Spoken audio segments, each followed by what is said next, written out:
हाय, क्या आप एक कंपनी में कंसल्टेंट जैसा काम करते हैं और आप चाहते हैं उस कंपनी में एज ए एम्प्लॉय आपको जॉब मिल जाए?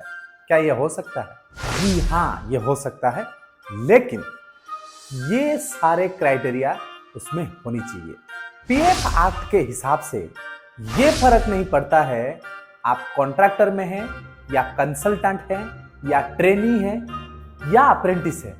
यहां पे डेजिग्नेशन बिल्कुल मैटर नहीं करता है। मैटर करता है एम्प्लॉयर एम्प्लॉई रिलेशनशिप। अगर ये मास्टर सर्वेंट रिलेशनशिप एस्टैब्लिश हो जाती है, आप पीएफ एक्ट के अंदर एज ए एम्प्लॉय कहलाओगे और आपकी पीएफ कंट्रीब्यूशन जमा करना एम्प्लॉयर का रेस्पॉन्सिबिलिटी हो जाती है। कौन से एक्टिविटी होनी चाहिए ताकि आप ये प्रूव कर सको कि आपके और आपके एम्प्लॉयर के बीच में एक रिलेशनशिप है।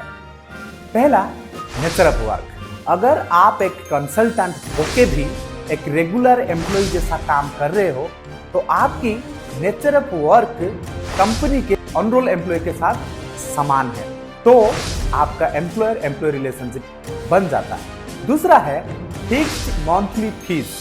जनरली सारे कंसल्टेंट फिक्स्ड मंथली फीस नहीं लेते हैं। अगर आप एज ए कंसल्टेंट कंपनी से एक फिक्स्ड अमाउंट लेते हो हर महीना, तो ये एक सैलरी को इंडिकेट करता है, तो एम्प्लॉयर एम्प्लॉय रिलेशनशिप एस्टैब्लिश हो जाती है। तीसरा है कंपनी रिसोर्सेस।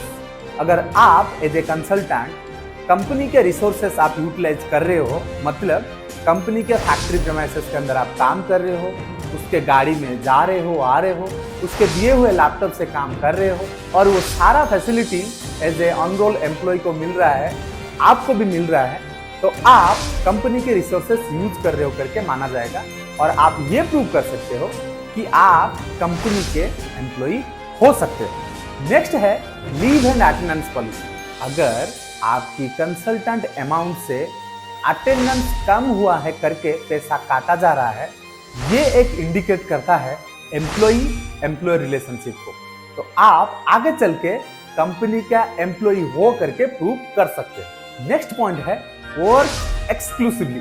मतलब जनरली बहुत सारे कंसल्टेंट अलग अलग कंपनियों में या अलग अलग क्लाइंट के पास काम करते हैं। अगर आप एज ए कंसल्टेंट एक ही कंपनी में बहुत दिन से काम कर रहे हो और उसकी कंसल्टेंट फीस ले रहे हो, तो वहां पे यह कंसिडर किया जाएगा कि आप एक्सक्लूसिवली उस कंपनी के लिए काम कर सकते हो और ये एम्प्लॉयर एम्प्लॉय रिलेशनशिप को सेटिस्फाई करता है।